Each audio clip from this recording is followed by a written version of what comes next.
Good day. My name is Dr. Rollin McCraty, and I am Director of Research at the HeartMath Institute, or the HeartMath Research Center, as it's often called.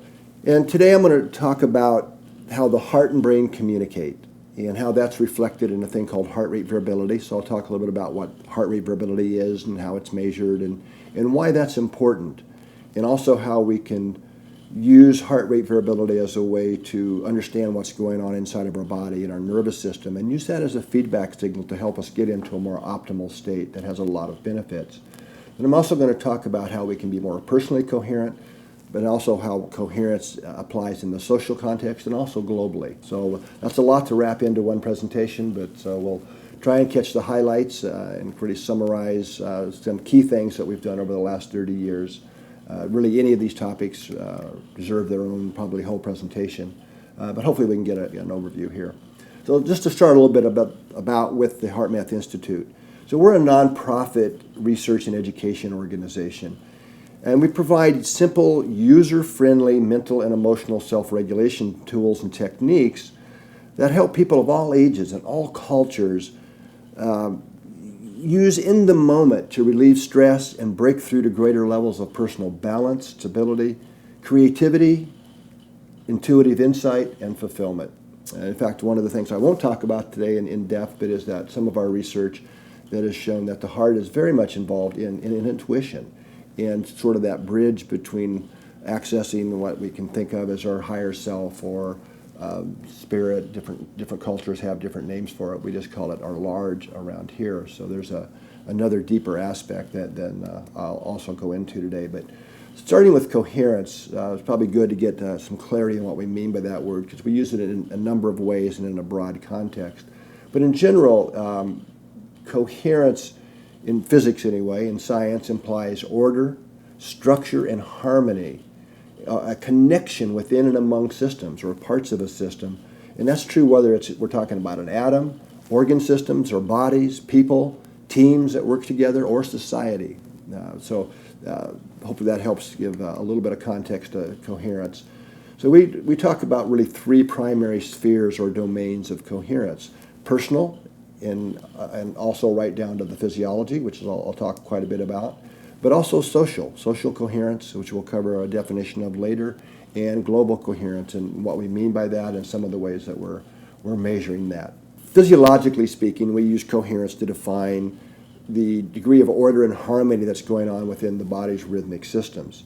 So physiological coherence describes the degree of order, harmony, and stability in the various rhythmic activities within any living system over any given time period. And I'll show you some examples of that in a moment. So heart-brain communication, I think we should start there. And the heart and brain communicate in four primary ways. So today I'm going to focus mostly on the nervous system and how the neural signals of the heart and brain communicate. But we'll talk a little bit about one of the other ways, which is energetically, later on. So start with actually a well-known fact in history, but it's been largely forgotten. And that is that the heart literally sends more neural traffic, quite a bit more in fact, to the brain than the brain sends to the heart. That's been known since the late 1800s, and in the beginning of the psychology, it was well known and a major consideration in psychological models. And that was after about the 1930s and late 20s and 30s that the paradigm shift and that knowledge has been mostly forgotten. Now, there's a long history, actually hundreds of publications and studies showing that the signals from the heart, the neural signals, the rhythm, the rate, the quality, the structure of these signals have profound effects on the brain, and almost all brain centers, in fact, but especially the ones involved in the frontal cortex, our ability to self-regulate, be self-aware, but also in the motor strips or reaction times, and also there are direct neural inputs from the heart into the centers of the brain involved in emotional experience. So for a large degree, we're starting to understand why terms and phrases in our language are so common. I mean, most people don't say to their wife or husband, "I love you with all my brain," right? It's usually they put their hand on their heart, and it's something to do with the heart. So there's been a long historical relationship with people intuitively understanding that there's more to the heart than just an organ that has to do with regulating blood flow and pumping blood.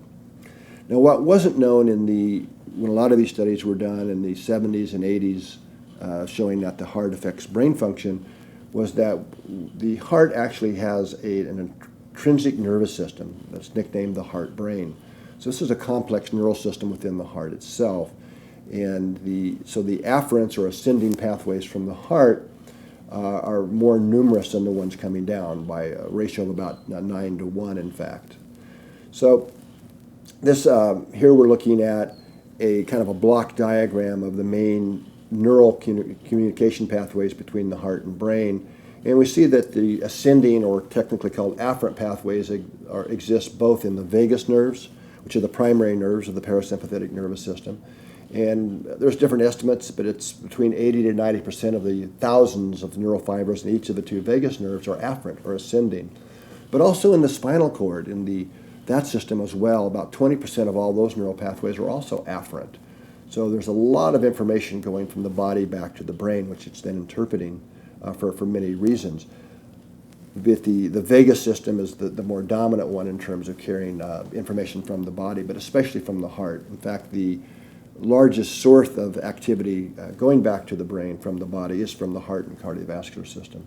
And then here you can also see the intrinsic cardiac nervous system in our block diagram. And this is a whole kind of technical presentation in its own right. But as it turns out, the field that studies this is called neurocardiology. But most of the modern textbooks and medical schools are actually still haven't caught up yet. In fact, all the neural connections from the brain to the heart first connect with the nervous system within the heart, not directly to the tissues. And there's a lot of implications of that we won't have time to get into today. Now, I talked about these afferent or ascending signals. And here we see a kind of a block diagram of some of, certainly not all, but some of the main neural pathways from once these signals get up to our brainstem, the NTS, that there's direct and strong neural connections to pretty much all of our key brain centers. The hypothalamus, thalamus is an important one, and the amygdala. I'll come back to those a little bit later. So we now have a very clear understanding of the flow of these neural signals and how they can modulate perception and brain function. So this gets me into heart rate variability, which gives us a window into understanding the dynamics that are occurring in our autonomic nervous system and the communication between the heart and the brain. So technically, one of the common definitions of heart rate variability is that it's a measure of neural cardiac function that reflects heart-brain interactions and autonomic nervous system dynamics. Here we see a diagram of what HRV looks like. So the red line on the bottom is, of course, the electrocardiogram.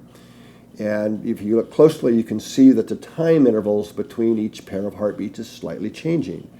And the blue line on the top is technically called instantaneous heart rate. In other words, what's the beats per minute equivalent of each pair of heartbeats? And we do that because beats per minute is the way most of our brains are so used to thinking about this. It's really measured in milliseconds between each pair of heartbeats. So to measure heart rate variability, it's very different than heart rate. So heart rate, obviously, you only need to count how many times the heart beat in a minute. But in reality, our heart rate is changing with each and every heartbeat.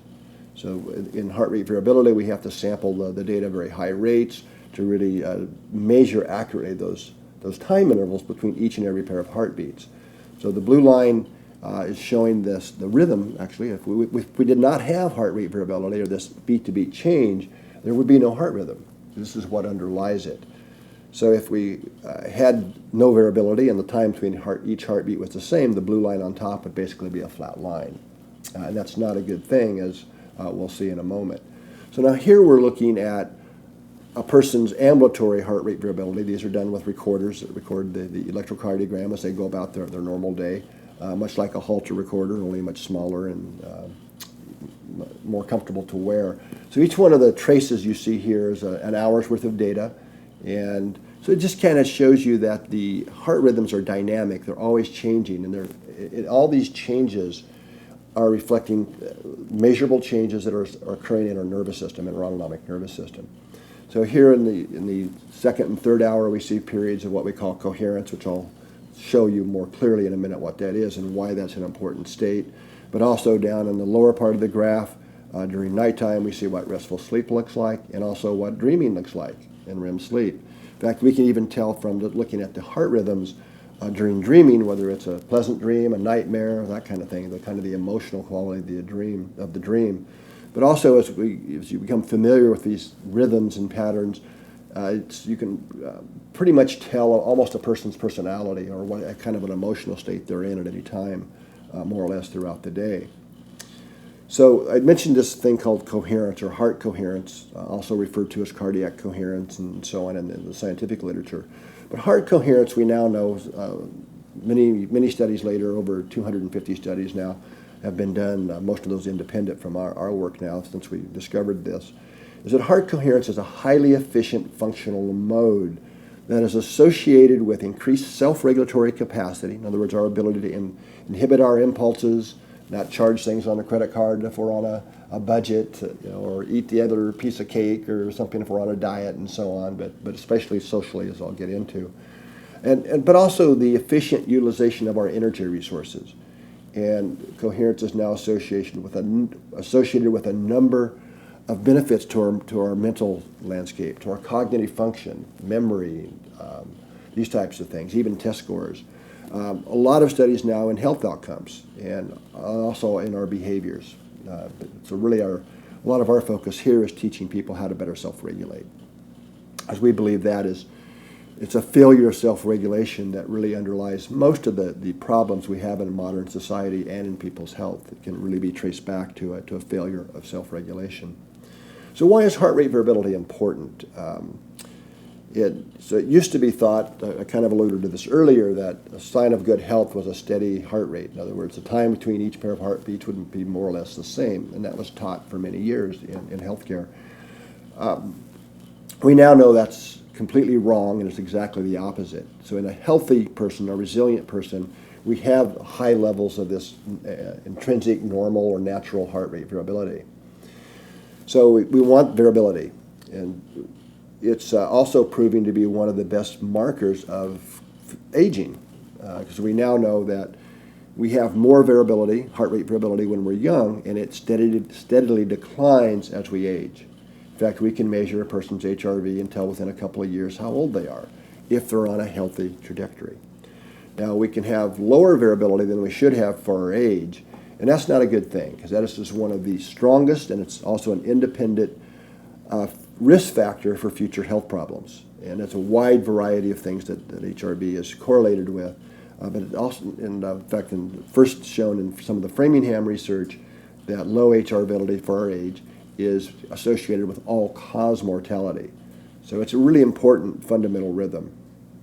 Now, so low HRV basically reflects, you could think of as depletion of the autonomic nervous system.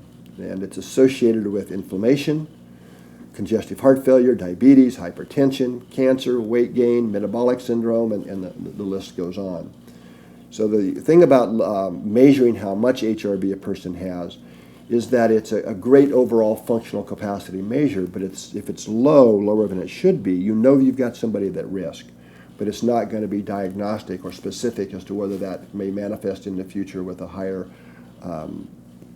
incidence of cancer or metabolic syndrome or diabetes or whatever. It takes a little, but it gives you a very quick, in fact, we now have very quick ways to assess the overall amount of HRV a person has. This is a fairly new device. It's called the emWave Pro Plus. And a little background here, we spent several years here in our laboratory trying to figure out a short-term or a very short way that you could assess a person's HRV that correlated with their overall variability, which really should be done over 24 hours because it's variable. So you have to be careful about just doing a short window. And what we found, looking at lots of different protocols, at the end of the day, what was the best was the shortest and the simplest. And it's a challenge test of sorts, where you basically have your client or patient do paced breathing at a very specific rhythm that maximizes the amount of HRV their system can generate, and breathe as deeply as they comfortably can. So that's a very kind of guided assessment that's in this device called the emWave Pro Plus. And that really challenged the nervous system and asks the question, what is the maximum heart rate variability their nervous system is capable of producing? So that simple test can be done in 1 minute and has by far the highest correlations to 24-hour measures of overall HRV. So it's a great quick screening tool that almost anybody can use to really get a quick functional assessment of their client or patient. Now, I showed you a few slides ago about HRV over a day, right, hour-long rhythms. Now, if we kind of blow that up a little bit and zero in on what these rhythms look like, that's what we're seeing here. These two patterns of HRV, and patterns is the key here, because it's the overall kind of amplitude, if you will, of the variability that reflects the how much, and that's what gets less with age. But there's another very important aspect of HRV that we need to take a deeper look at, and that's what's the pattern of it, and that's what we're illustrating here. So in the top graph here, this is what the heart rhythm of this person looks like when they're feeling frustrated, and we call this an incoherent rhythm. But these incoherent rhythms can be various degrees of incoherence or chaos, you could think of. But things like impatience, worry, anxiety, all reflect are in these more incoherent rhythms. Now, it's also, with some practice, and we're developing new tools to do this, you can actually find, and with about 75% accuracy actually, that there are very specific different patterns that are specific to different emotional states. And this is a pretty cool finding. But all of these incoherent rhythms are associated with what's called cortical inhibition, and this actually predates our research, going back to the early 70s, that when we have these incoherent rhythms, and I'll give you the mechanisms in a second, that basically inhibits or interferes with cognitive processes. Now, this is the same person on the bottom we're looking at, and this is what we call a coherent heart rhythm. Now, just one of those little sine wave type patterns you see there is about 20 heartbeats. So this is showing the accelerations and deaccelerations, but in a coherent or ordered and harmonious pattern. And this is associated with optimal cognitive function, but it's also the natural state our heart rhythm goes into, or beats out, if you will, when we're feeling good. So this is our original research back in the 1990s when we were looking at positive emotions. What's the body do when we feel something like appreciation or compassion? This is the rhythm that the heart would shift into, and it's a very distinct state shift. And we looked at all the physiological measures we could think of, and we're a pretty well-equipped laboratory. All of the things you can possibly measure, brain waves, of course, and skin conductance, and many other things. But it's the heart and the rhythmic pattern of the heart that most accurately reflects these inner states. And so that's got us started down a path to understanding why and how coherence was so important. So we now know, many years later, can really say with confidence that this coherent heart state is really the physiology of optimal function and optimal performance. Now, it's important a lot of people will confuse coherence with relaxation, because so many programs focus on need to relax and chill out and get rid of this bad guy, sympathetic nervous system. So relaxation is obviously an important skill and state to be in when it's time to relax, but it's not the same as coherence. So you can see on this graph here what a heart rhythm looks like in relaxation. You actually tend to have lowered state-specific variability during that period, whereas when you're in a coherent state, the variability is a little bit higher. But if you look at the power spectrums of these rhythms on the right-hand side of this figure, you can see they're very different. And so coherence is really reflecting a much deeper state of synchronization and global order within all of our physiology. And again, this would be a whole more than an hour presentation just to go into the depths of what all's going physiologically on this. So one of the important things about coherence and incoherence, looking at the patterns, is that they're independent of our heart rate. So to be in a relaxed state, by definition, you have to have a lowered heart rate, or increased vagal outflow, as it's called, more parasympathetic, it slows heart rate. So it's ultimate relaxation is taking a nap or going to sleep. So the fact that the patterns in coherence and incoherence are independent of heart rate is really important. So it means, in fact, some of our work in law enforcement and and also in sports and sports performance have shown beyond a doubt that with some training and practice, you can learn to be in a coherent state at very high heart rates, right? So there are a lot of times when you really need to be expending energy. You need to take care of business, but you want to be in this coherent state. And think of coherence in this context as equaling composure, the ability to really maintain our center and optimally perform cognitively. Our reaction times are increased. our ability to really self-regulate and maintain our composure. Okay, one of the aspects of coherence and measures of coherence is how in sync things are. So here I'd like to show you one example, there are many more, of our physiology or physiological systems becoming more synchronized when we're in a coherent state. So here on top we're looking at respiration, the breathing rhythm. In the center, the heart rhythm, like HRV, the beat-to-beat change in heart rate. And on the bottom we're looking at beat-to-beat change in blood pressure, which by the way also varies beat to beat. It's not a steady, static thing like we tend to think of it either. And in the center of the figure here, you see where the dotted line is. This is where this person used one of the HeartMath self-regulation techniques called quick coherence. I won't go into the steps of that now, but it's basically where you focus in the area of the heart and shift your emotional state and actively appreciate something. And we see a rather fast, and this can actually happen with practice within a space of a couple heartbeats, dramatic shift in the rhythmic patterns across all of these physiological rhythms. And when we do the analysis called spectrum analysis, in this figure you're seeing here, we can see that all these rhythms have become synchronized and actually literally entrained in this case. And entrainment and synchronization are two different things, but in this case they're actually entrained and phase locked together.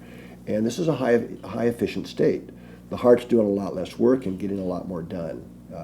Our blood pressure is actually lower in these kind of cases, but yet there's more cardiac outflow and so on. So that's just one of many measures. We can also measure how synchronized the heart and brain are in terms of looking at our brain waves or brain rhythms and the activity of the heart. And as it turns out, that can be measured. And all of the brain rhythms, most are familiar with alpha, for example, but it's just sitting around in a normal state. About 15% of our alpha rhythm is actually synchronized to the cardiac cycle, to the heart. But when we get in this coherent state, that is significantly increased. And that's one of the underlying pillars, I think, of the increased optimal or cognitive function. So the graph you're seeing here is fairly simple to understand, but it took many, many years in a lot of labs around the world to really work out and really validate all of the mechanisms here. So as I mentioned earlier, we have all this afferent or ascending information coming up through both the sympathetic and parasympathetic nerve fibers, and they first come into the medulla in the brainstem. But from there are some of those neural pathways I showed earlier, but one of those is a strong and direct neural pathway directly to the thalamus. Now the thalamus has many roles and functions, but one of those, and this has been well known for many, many years now, is that the thalamus synchronizes the electrical activity of the entire brain. So if you think about it, for information from our sensory systems and cognition to occur, the neural systems that underlie those processes have to be in sync. They literally have to be synchronized. And this is done through these, they're called thalamic cortical loops that synchronize neural activity in the brain. So when we're in an incoherent state, those incoherent rhythmic neural patterns that correlate with the HRV pattern are impinging on the thalamus. And the effect of this is they basically inhibit or interfere with the thalamus's ability to synchronize global electrical activity of the brain. And this is easy to measure in studies where you look at reaction times, visual fields, coordination, these types of things. It's been done in labs and confirmed all over the world, and people looking into the deeper mechanisms and so on. However, the part of the brain that's most profoundly affected in these incoherent states is our frontal cortex. Now, the frontal cortex has a lot of functions, but it mainly, from an evolutionary perspective, gives us the ability to have foresight. So foresight is a big umbrella term. It covers things like discrimination of appropriate behavior, abstract thinking, appreciation of achieving a goal, in fact, even being able to set a goal, are all frontal cortex things. And these are pretty refined skills. And if you think about it, the neural mechanisms and machinery that underlies these capacities has got to be in sync to perform optimally. So when when we're in this incoherent state, those are the processes that are taken offline first. So this can be why when we're angry, which creates incoherence, or upset emotionally, and when we have these coherent rhythms now impinging on the thalamus, people can tend to say or do something they regret later. So it's really kind of inhibiting our ability to self-regulate, if you will. Now, on the other hand, if we're in a coherent state, and we have a coherent rhythm, like you see on the right side of the figure here, impinging on the thalamus. It facilitates and enhances global cortical synchronization. So this results in improved reaction times, better coordination, why this is very useful and helpful in athletics and sports, and so on. But it especially enhances and optimizes cognitive function and our capacity and ability to self-regulate, much more so than our normal walking around state. So what this means in day-to-day life is before making an important decision or going into a stressful situation that you know tends to be stressful for you or emotionally upsetting, is take a couple of minutes. Just get your physiology settled down. Get coherent. And again, this is not the same as relaxation, but getting your systems in sync and the heart and brain in sync has a carryover effect before you go into that next situation. And this has been shown in multiple ways and in multiple studies now. So some of the things that are pretty well established now of being in this heart coherent state is that it reflects increased synchronization in our higher level brain systems. So the circuits between the frontal cortex, the amygdala, and the medulla, and all these types of things, which underlies our capacity to self-regulate. It also reflects increased parasympathetic or vagal activity, which is an important measure as well. Entrainment between physiological rhythms and the coordinated outflow or activity between the sympathetic and parasympathetic nervous systems. And that's also a really important thing. Increased heart-brain synchronization. And one of the things I didn't talk about, but is also important, is increased what's called cardiovascular system resonance, which has to do with resonant waves being set up in the system, which helps blood flow and perfusion. When we're talking about our psychological or mental capacities, again, many studies now have shown that especially helps increase our ability to self-regulate, to maintain our composure, especially in challenging situations. The traffic jams of life, if you will. That's when we really need to be able to have techniques that can help us self-regulate and get our heart and brain in sync. Also, studies showing 40% improvement in long-term memory, 24% improvement in short-term memory, increased capacity and ability to focus, process information, as I mentioned earlier, faster reaction times. In fact, one very large study in high school population showed that students' ability to get into a coherent state in a laboratory condition predicted and was correlated with their future test scores, and also capacity to learn. Also been a number of clinical focus studies. I won't, just out of time, go through all those, and I'll give some resources at the end of this if you want to look at some of the actual research papers and the hundreds of papers that have been published. But multiple studies now have shown that teaching people how to get into a coherent state reduces blood pressure. Both very quick state shifts in blood pressure, just getting coherent, typically on average, will reduce both systolic and diastolic blood pressure, systolic by about 10 to 15 points, but also in long-term hypertensive populations, significant reductions, reduced healthcare costs, improvements in HbA1c and different measures in diabetic population, heart failure improvements, reductions in arrhythmias, pretty significant improvements in asthma, pain reduction in a veteran population, significant improvements in ADHD, and multiple studies now in PTSD, in studies in law enforcement and correctional officers, lowered healthcare costs, lower stress, better family relations, all these types of things have been shown. So I won't belabor that. But so kind of talk a lot about this coherent state, which is reflected in our HRV, and which is ultimately a result of the heart and brain communicating and the quality of those signals going between the two. So I hope I've kind of given the understanding here. It's not just the brain down to the heart that creates the heart rate variability like used to be thought, but it really takes, in fact, it's just as important that the information that the heart's sending to the brain to create these rhythms and the patterns of these rhythms. So it's really the dynamic interaction between the heart and brain that's responsible for heart rate variability. That's the whole system that it's reflecting in. So we know that it's a great benefit both psychologically and for our physical health and clinical health to practice being in this higher ratios of time in this more coherent heart state. So once we really understood the physiology, that allowed us to develop a number of self-regulation techniques that, when used properly, shift our state into this more coherent heart state, which is associated with increased mental clarity, emotional stability, and as I mentioned earlier, especially when we're in challenging situations.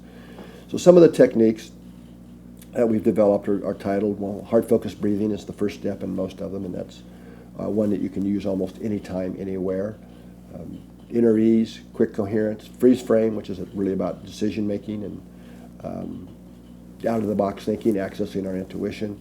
Heart lock-in, which is really more of a heart meditation in this case, although most of these techniques are really designed and meant to be used in the moment when we're running into the stresses of life or feeling anxious or overwhelmed and so on before making decisions. But attitude breathing is another one.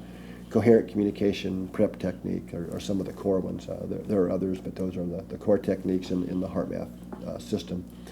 Now, we can really facilitate people learning these skills and getting into a coherent state when we give them feedback. So this is basically, in fact, the device here now called the emWave Pro was what started the whole industry. It used to be called the Freeze Framer, but it was the first consumer friendly, if you will, HRV coherence or HRV device of any kind to ever be sold and made, and really based on many years of research. So these devices allow people to self-monitor, and when you use one of the techniques, self-regulation techniques, am I shifting into this coherent state? And what we see over time, a few weeks, with practice, that you actually are starting to train your nervous system, so this becomes the new familiar state. That's a whole other topic that's really important. So this becomes automatic. But if you're going to retrain your physiology, it's really important to get the feedback to make sure you're really training it into truly the coherent or optimal state. So the emWave Pro is mostly used by healthcare professionals, multi-user database, and has games and a lot of fun ways to engage your clients or patients and train them the self-regulation techniques and monitor their physiology as they're using them. There's also a personal training device called Inner Balance that works for any smartphone, Android, or iOS, iPhone devices. That's pretty inexpensive and got a lot of fun interactive ways to feedback your coherence and track your progress and see that your skills are building over time. So that's kind of a overall, hopefully, summary of what we mean by personal coherence at our both emotional level, operational coherence, we call it, our ability to really flow through the day, flow through the stresses and challenges with greater ease and grace. Social coherence now has to do with, when we're talking about obviously more than one person, but couples, families, but especially groups and teams. And this can also apply to entire communities and organizations. So what we mean by a socially coherent group is when they're able to achieve stable, harmonious alignment of the relationships, which allows for the efficient flow and utilization of the group's energy and the communication required for optimal collective cohesion and purpose. So that's kind of a scientific definition. That really gets down into how well we can sort out our problems with each other and get along with each other and really collaborate and get along and cooperate. And we're currently doing a lot of work on this, developing a new technology platform to measure the heart rhythm coherence of a group and how synchronized the various group members are. I'd like to kind of delve into one aspect of this that is often under the radar that people don't think about, and that is the energetic communication that goes on between people and within groups. So we've conducted many studies over the years that have confirmed that when we're in a heart coherent state, like I was talking about earlier, the heart actually radiates a more coherent magnetic signal, electromagnetic signal into the environment. And this magnetic signal can be detected by the nervous systems of other people and even animals. So the figure you see here on the right side of this graph is actually the real shape of the magnetic field produced by the heart. So when we put electrodes on a person to measure the electrocardiogram or across their head to measure brain waves, we're measuring current flow. That's what we're actually measuring. But basic physics, every probably middle school student these days knows that whenever you have a flow of current, you produce a magnetic field. And magnetic fields and electric fields are two very different things. Although we call it electromagnetism, they're very distinct types of fields with their own properties and so on. So when the heart beats, the current flows in the heart produce magnetic fields, and magnetic fields penetrate things. They go through things. In fact, that's why our cell phones work inside of buildings, is the magnetic component is able to penetrate through the walls and go through the windows and doors or go right through a wall, actually. and communicate with the cell tower. And in the case of our cell phone, we're using pretty basic stuff. Another lifetime ago, I was a communications engineer for Motorola. So I know a lot about how to use magnetic fields, electromagnetic fields, to carry information. So when you're on your cell phone, having the call or sending your text or photo, it's being carried by the magnetic field, electromagnetic field, between your phone and the cell tower. And I'll probably come back to that analogy in a minute. So what I'm suggesting here is we work the same way. So we know that when the heart beats, it creates a magnetic field that radiates external to the body. Now, how do I know this? Well, we can measure it. So I'm not talking about an aura or something here that I can't measure yet in the lab anyway. But we can measure magnetic fields. And with today's equipment, called magnetometers, you can measure the cardiac field or the magnetic field of the heart about 3 feet away from the body. Now we know that field goes farther than that because we can measure the effects of it. That's just the current sensitivity of the magnetometers that are kind of practical to do. So when we measure detect these magnetic fields and measure the information carried by them, it's a technique called spectral analysis, very similar to what I used to use back in my days at Motorola to decode the information being carried by a radio or transmitter or whatever. Very similar. We can see that the magnetic field of the heart is at least carrying information about a person's emotional state. I'm sure that it's much more, but that's one thing we can actually decode and look at. So in this figure here on the left side, this is what appreciation looks like when you're looking at the spectral domain of the magnetic field, and anger on the right side. Okay, so we can see that these patterns are quite different and distinct.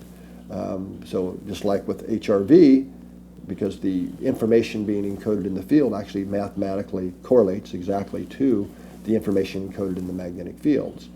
So again, we, with about 75% accuracy, can tell what somebody's feeling from looking at the information being carried by the magnetic field. Now, kind of a fun way to illustrate a so what of this, it's here. This is a picture you see here. This is Josh, who's my son in this case, and Mabel, his dog at the time. And my son is now, Josh is in his early 30s.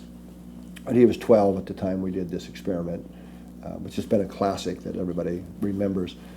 So being family members made them automatic research subjects. So we asked Josh and Mabel to come over to one of the labs and wired them up with recorders to record their electrocardiogram and measure their HRV, their heart rate variability.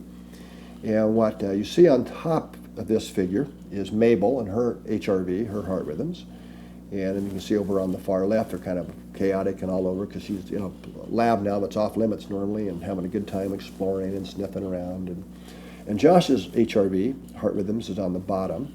And he was asked to go into the same room, same lab where Mabel was, but not to interact, not to pet her, to touch her, talk to her, anything like that. Just quietly go in, have a seat, and do one of the HeartMath techniques called the heart lock-in, which is where you get into a coherent state, focus on the heart, but actually send out love and appreciation or care to somebody. In this case, he did this with Mabel. And you can see on the bottom that his heart rhythm shifted while he did that into a very coherent rhythm. But look what happened on top to Mabel. There's no physical contact here. They're quite a ways apart, in fact. So we see that Mabel, the dog's heart rhythm, shifted into a coherent state as well. So this is showing an energetic communication. And we've done this many times. In fact, we've got another project now we're working on with dogs specifically. So this is actually pretty easy to do. And it turns out dogs and horses as well, as it turns out, are very sensitive, their heart rhythms, to reflecting emotional states of humans.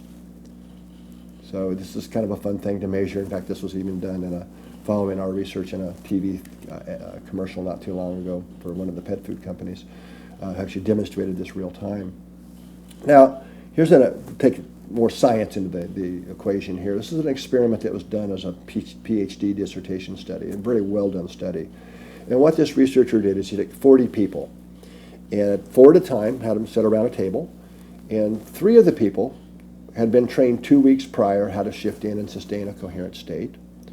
And the 4th person, who was part of the study of each of the groups of 4, was naive. They had no training and didn't know what the study was about. They were all wired up to devices to simultaneously measure their electrocardiograms, and so that their HRV could be sorted out and measured for coherence. And it was a long, complex protocol. It doesn't really matter. But the main question was when the 3 people who had been trained were randomly signaled to shift into a coherent state, the 4th person not knowing when or what was going on. Did it have a measurable impact on that fourth person? And the answer is yes, it did. Overall, a highly significant effect. So what this proved was that when we're in a coherent state, the energetic field environment that I'm talking about, this magnetic field environment, is detected by the nervous systems of other people, and it can actually have a lifting effect on them. They become more coherent. So there's a lot of implications of this. If you're in healthcare, if you're a healthcare provider or a coach, our state affects our clients. In education, I mean, I could go on and on here, that many examples of why this is important and how we can measure this. Now, this is just a kind of one example. We've done lots of studies to show people at quite long distances, conversational distances. You can have measurable energetic dances going on between our physiological rhythms. For example, my brain waves could be synchronizing to your heart and vice versa, even though we're 5 feet and even longer apart. So this is just a very small window into what we mean by social coherence and the work we're doing there to facilitate that. But we already, and we're putting a lot more energy and focus on this now, but some of the outcomes that have already been shown in published work are increased positive energy and teamwork, enhanced communication. They look to really listen to each other more deeply and not make as many mistakes. One of the ones that a lot of people really ping on or like hearing is shorter meeting times. Not as much energy is going into the lack of listening and so on. Fewer mistakes and errors, more creativity in finding solutions, helping the group see things from a new perspective, kind of also collective intuition, faster and more accurate decision making, and so on. So here's an example of really the outplay or benefits of increasing social coherence. And this data that you're seeing here is from a little over 10,000 healthcare workers. So these are nurses and doctors in various hospitals around the United States that we've worked with over the last few years and kind of combined their data. So we see significant improvements in positive outlook, gratitude, motivation, calmness. But what I'd like to especially draw your attention to is the big change we see in fatigue. And whether it's exhaustion fatigue, the different scales we use, it's on average about between 40 and 50% of nurses in our hospitals in the United States are reporting being extremely fatigued and exhausted often or all the time. So they're really not having the energy they need to really do their jobs well and perform well. We see that is reduced almost in half, pretty much. Well, you see it in this analysis of 10,000 people. So by really learning to get along better and learning to self-regulate our own emotions, one of the big benefits is our own energy level. We have a lot more energy at the end of the day to do the things we love to do, for example. But also big changes in anger management, resentfulness, these social types of things, and a lot of stress symptoms as well. And this is the same thing in almost 6,000 people in corporations, different corporations like Boeing and Motorola and different ones that we've worked with. So you see it's sustained. And pretty much you can be guaranteed if you really learn to get the heart and brain in sync and really live from a more coherent space that there's a lot of benefits in our for us. And here's, for example, the physical symptoms of stress. So one of the things we almost always see is better sleep, big reductions in body aches and pain, indigestion, and so on, muscle tension, headaches, and so on. So that's kind of just a very brief little window into social coherence. I'll be talking a lot more about this in the future as we're developing these new programs and technologies and also ways of measuring social coherence. So I'd like to take this last few minutes and section and talk about global coherence. If you recall at the beginning, I said there's really three domains of coherence that we like to kind of put things in: personal coherence and our physiological coherence, social, and then global coherence. So one of our special projects, research projects from the HeartMath Institute, is what we call the Global Coherence Initiative. And this is really the science or the study of how humanity and the Earth are interconnected via as we'll see, the magnetic fields of the Earth. So here's our high-level hypotheses. First is that, well, the first one's not really a hypothesis because this is well established, hundreds of papers on this that have established this. But human and animal health, our cognitive functions, our emotions and behaviors are affected by the background planetary magnetic and energetic fields. Okay? So that's actually well established. And I'll show you one kind of classic example of that in a moment. This is where we get a little bit broader. And the second hypothesis here is that the Earth's magnetic fields are carriers of biologically relevant, and I would say patterned information that interconnects and connects all living systems. So earlier I used the example of the cell phone, of our body working the same way, and the magnetic fields we're radiating, carrying information. Certainly about our emotions, but we feel probably much more will be discovered in the future about what type of information is being carried by that field. We're basically suggesting Earth's doing the same thing. We all live within the Earth's magnetic field. And what we're really suggesting here is that our magnetic fields, especially our heart's magnetic field, couple with and connect with the Earth's magnetic field and transfer information. I won't be able to go into all the science and background of this, but this is a fairly solid theory with a surprising amount of support. And if anybody's interested in that, I published a recent little book called The Science of Interconnectivity that really goes into all these hypotheses in much greater detail and depth. So building on the second one, we're suggesting here that we're all basically coupled with and thus feeding, right, or if you will, or affecting and creating a global information field. And thus that large numbers of people who are really intentional about creating heart-centered states of care, love, kindness, compassion, can generate more coherent field environments that will benefit others and help offset the current planetary-wide discord and incoherence. So two main halves of GCI. One is members and people who are actually acting as coherence builders and intentionally doing this kind of work, and there's well over 200,000 people that are involved on that level. And then the research side, which I'm also very much involved in. So let me give you one example, kind of a historical, the first person that really was seriously looking at this kind of work. And that's a guy named Alexander Chesovsky, who was a Russian astrophysicist who got drafted into World War I. And being an astrophysicist, he was keeping one eye on what the sun was doing and the activity of the sun. But meanwhile, he was down here on Earth in the middle of a war. And it occurred to him, or he observed that during high solar activity and solar disturbances and magnetic field disturbances and so on, that people down here on Earth just kind of got crazy, did more stupid things, basically. So that intrigued him. So after the war, he did an exhaustive study of human history, a very impressive body of work. And he ended up creating what he called the Index of Mass Human Excitability. Was kind of the output of this. So this figure you're seeing here is from his original data. So this is kind of, let me explain what you're seeing here. On the top, in blue, if we start on the top graph on the far left, we're in 1749. And then we go across through the 1930s, and then it wraps around on the bottom blue graph up to 1929. And this is when he published this work. So what the blue line is showing is there's basically a dot each year for the number of major human events that occurred that year. Major human events are things like start of a war, revolutions, major discoveries, things that had global implication. Okay? So that's simply what the blue line is. Each year, the number of major human events. The red line on the bottom of the two graphs is the solar cycle for the same time period. Kind of just to look at that and say, obviously there's a very strong correlation there when you can see it like this. All right, so the correlation between the solar cycle and the human activity levels and major human events is pretty obvious when you look at this figure. So the way I like to think of this, kind of keep it simple, is during the solar cycle peaks, as the solar cycle is going up, the sun is emitting more energy, immeasurably, and we know this.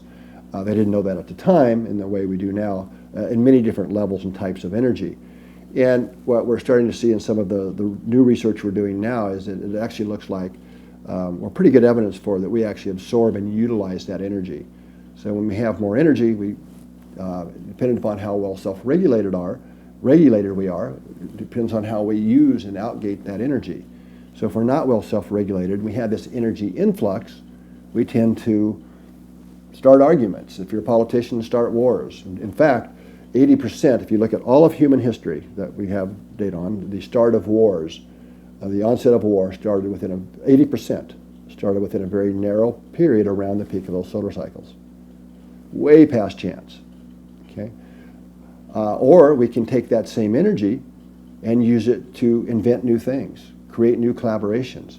So during those same solar high activities are also the greatest periods of human flourishing in the arts, the sciences, and many things. So let's just kind of give that as a backdrop here, but of course in more modern research we've got a lot more insight into what's doing what. Now to do research around this, to do science, we have to measure things. So as part of the Global Coherence Initiative, we're installing a global network of extremely sensitive magnetometer sites. And these are sites, magnetometers, that are specifically designed to measure the resonant frequencies and the what are called time varying, or the moving parts of the magnetic field of the Earth, which is different than the strength of the static or DC field. And this is what the site here in California looks like. But we have these sites around the world. Saudi Arabia is one, Lithuania, Canada, New Zealand, South Africa, one going in shortly in Brazil. Not Brazil, but Colombia. So this is what the site here looks like. So these are ultra-sensitive magnetometers, some of the most sensitive in the world for this type of thing, in fact. So what are we measuring that's relevant here? So if we look at the Earth, this is kind of an idealized figure of the Earth's magnetic field. It's far more complex, but basically we know we have a north and a south pole. This is what we call the geomagnetic field, the thing our compasses tune into.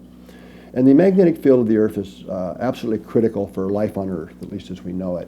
And the magnetic field extends around from the Earth out into space hundreds of thousands of miles. And it's a protective shield that protects us from cosmic radiation and the solar wind and so on. But it's a pure magnetic field, kind of like a refrigerator magnet, right? That's just a magnetic field. It's always there, and it's the magnitude or the strength of the field. Yeah, it changes, but very gradually. It's over hundreds to thousands of years. So the DC component in terms of health and behavior effects is, most of the data suggests it's not one of the main drivers. However, if you remember back in science class, most of us got to do an experiment somewhere along the way where we got to dump iron filings on a glass plate and put the magnet under it, and you kind of tap the plate and all the iron filings would magically move and line up in these lines showing you the shape of the magnetic field. Right? And so this is a cross-section you see here of the magnetic field, which is a donut, basically, or torus-shaped field. So those filings lined up in lines, and those are called flux lines in magnetic language. And here's what I'd like you to do. Think of the Earth's, these field lines you see in our diagram here, the magnetic flux lines of the Earth.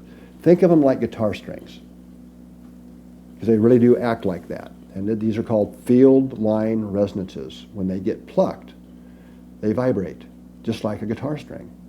So we know when you pluck a string on a stringed instrument like a guitar, it vibrates. And it has a resonant frequency, or a certain pitch that note vibrates at. And if you change the tension of the string, it changes its frequency or note. Earth works exactly the same way. So the magnetic field lines of the Earth are vibrating. Now what's plucking the strings is the solar wind. So the solar wind is very different than the day-night stuff we see, the photons. It's the high energy particles, the stuff, kind of substance, if you will, being blown out of the sun. And the solar wind travels on a quiet day about 1 million miles per hour. And if we have solar flares and big disturbances, it can actually jump up to 4 or 5 million miles per hour. But the solar wind is strong enough, the pressure of it, that it pushes in and compresses the Earth's magnetic field on the daytime side of the planet and stretches it out on the nighttime side. And meanwhile, Earth is turning, and so is the sun in all this. So as the solar wind is rushing by, it's plucking the strings of the magnetic field, and they're vibrating. In fact, there's new data I don't have time to show you today that actually is able to visualize this from some of the new satellites. You can actually see the vibrating field lines. Now, when we measure these resonant frequencies, these field line resonances, this is a graph of those.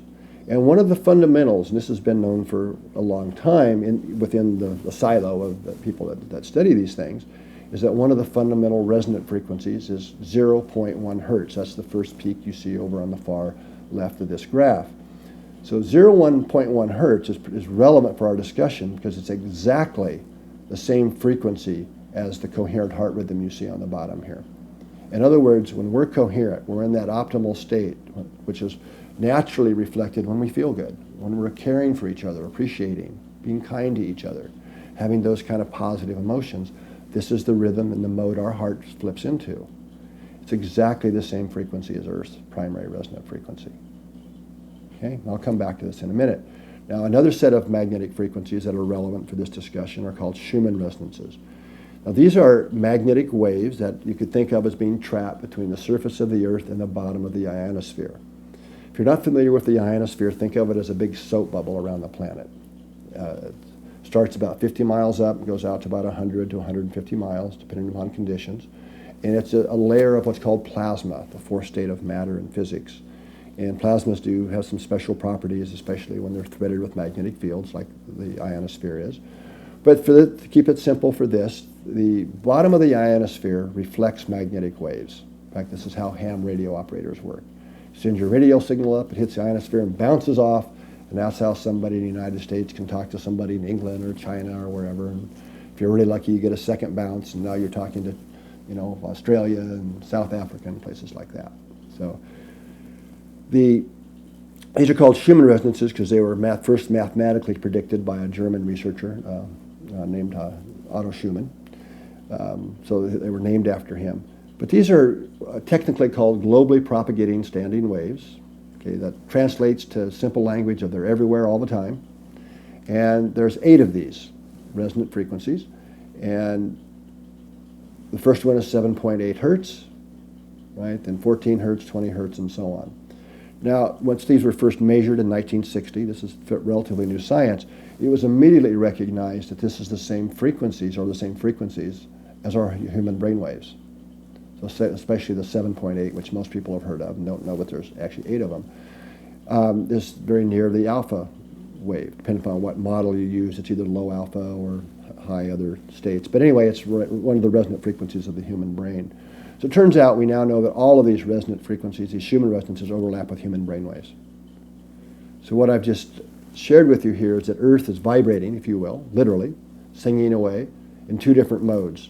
Field line resonances, which are the same frequency as our hearts, and these are much stronger in amplitude magnetic waves, and then Schumann resonances, which are much weaker, that overlap with our brain waves. So you might remember back to science class when we got to play with tuning forks. You have 2 tuning forks and you tap one and it vibrates, but the other starts magically vibrating, seemingly magically with it, demonstrating the principle of resonance. And one of the things they didn't teach us usually back in science class was that tuning forks are coherent systems. Without coherence, you can't have resonance. So in the case of our tuning forks, it's air molecules that are transmitting the energy and information between the 2 tuning forks. But magnetic waves work exactly the same way. You just don't need the air molecules. Back to our cell phones, right?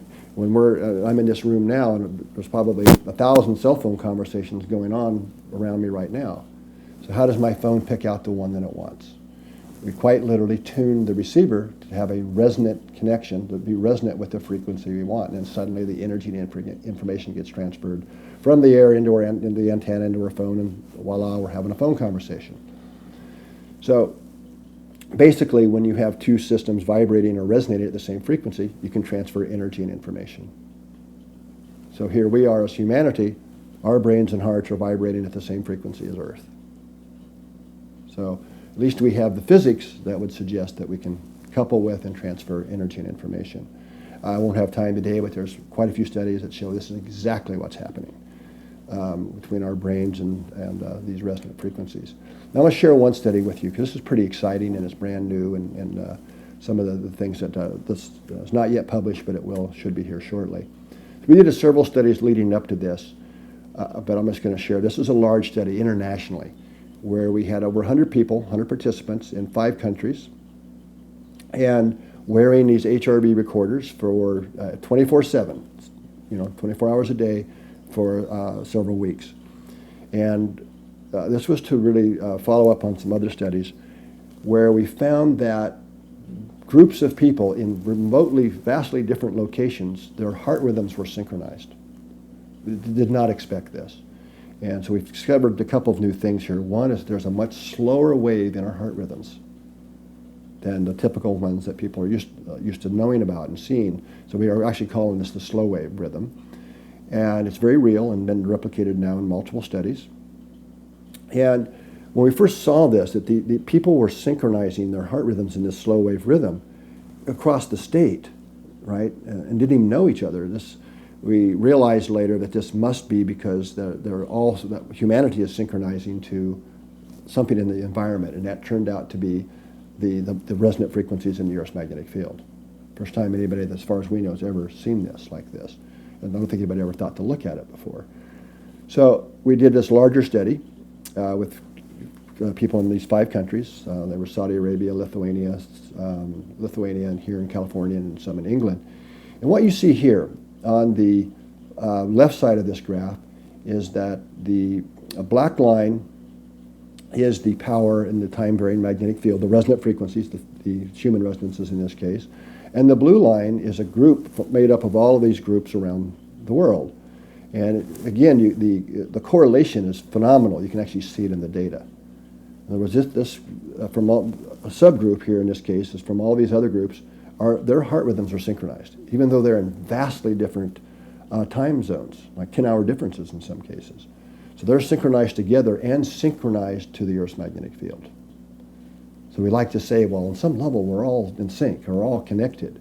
Well, no, we really are, and we're able to start measuring that now. Now, here's an interesting thing. We actually found 3 subgroups out of this larger group. The group on the right that you see here, this is a group that's still synchronized together as a group. The black line is the same black line that's on the other graph. It's the Schumann resonance power. But this group is having exactly the opposite response to the same signal in the environment. Okay, so they're still synchronized to a group, together as a group, but having the exact opposite response to the same environmental signal. And there was a third group that wasn't synchronized to each other or the Earth.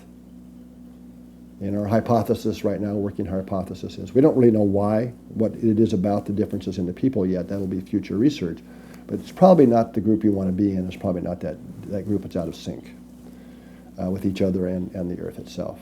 And I could talk a lot more about why I say that, but that would be probably take a little bit too long for today. Now here's also the ULF power, or this is the field line resonances, the big strong magnetic field, the field line resonances, the vibrating guitar string example I used. So here we see which is the black line again, and the groups HRV globally. So we see strong correlation here again. In fact, what the data is really showing us is that it's the rhythms of the Earth that correlate with our heart, that are the same as our heart, are the big drivers. They're the really important ones, although the Schumanns are also important. So what I'm really sharing with you here is what we're seeing now is this brand new data that we really are, humanity really is synchronized at the level of the heart. Our rhythms are in sync with each other and with the Earth. And some of the newer data actually that we just reviewed, it'll be published, be written out to be published soon, found that as part of this larger study we did, the groups did a heart lock-in together as a group for 15 minutes. Each of the groups did, and then we did a big lock-in where we all did it together, synchronized around the world. But what the group in the Lithuanian group, the researchers there who we collaborate with have found is that after that group did the heart lock-in, at the group level, they became more synchronized as a group and to the Earth's field. And just from that one 15-minute exercise of doing the heart lock-in together, it had a two-day carryover effect. They became more synchronized, non-locally, as a group, with the group and the Earth that lasted for 2 days just from one 15-minute of getting in that coherent heart together. Okay? So my final thoughts, what I'd like to leave you with here is, if we're right about this, is that every individual is contributing to the global field environment. And each person's thoughts, emotions, and intentions are affecting the field. And this is always going on. It's not just when we come together to do a meditation or a prayer for global peace or these type of positive outcomes. Those are important and they do amplify it. We have pretty good data to suggest that that's true, but we're always feeding the field. So what about the times we're not doing our meditation together and things? It's always feeding the field. So what I'd really like to leave you with is really maybe start becoming more aware of and consideration of what am I feeding the field? Right? Maybe at the end of the day, ask yourself, well, how much did I feed the field today that was really being kinder, more appreciative, compassionate to my family, coworkers, and just people, versus how much of the time or the ratio of the day was I feeding the field anxiety or feelings of overwhelm or frustration or impatience because my to-do list wasn't getting done fast enough, or I was in the traffic jams, literally or figuratively in life, because it all counts. And this is where it really takes individual self-responsibility for what our own energies are and what we're feeding the field, because I am suggesting here that it really all counts. Okay. So that's the end of what I wanted to share with you today. I would like to say here that there are some resources if you would like to learn more about anything I've shared, much more in depth. We have a research library on the HeartMath.org website that has hundreds of free downloads, PDFs of published papers. There's a new book called Science of the Heart that's a pretty extensive book that really reviews, it's got chapters that really reviews the work on the heart-brain. What I didn't talk about today, a whole chapter on our work on intuition as well, and then research in the organizations, schools, and so on. And also a final chapter that kind of summarizes the Global Coherence Initiative as well. And it's well referenced and kind of a summary of a lot of things. And our latest book, also, Heart Intelligence, would be a recommended read. I think that you would get a lot out of as well. So thank you for taking the time to share your time with me today, and I wish you all a good day.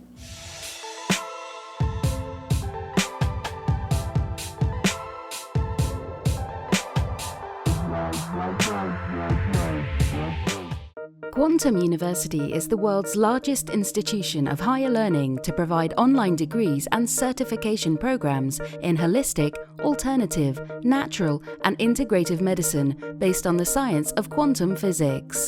The International Quantum University for Integrative Medicine, IQUIM, also known as Quantum University, is an online degree-granting institution located in the state of Hawaii in downtown Honolulu. Students can earn bachelor's, master's, doctorate and PhD degrees, leading to professional board certifications. Quantum University's mission is to build a new future for medicine, one student at a time. Graduates of Quantum University take their health and wellness career to the next level and follow their dreams to start a new, exciting, successful and meaningful career in integrative medicine.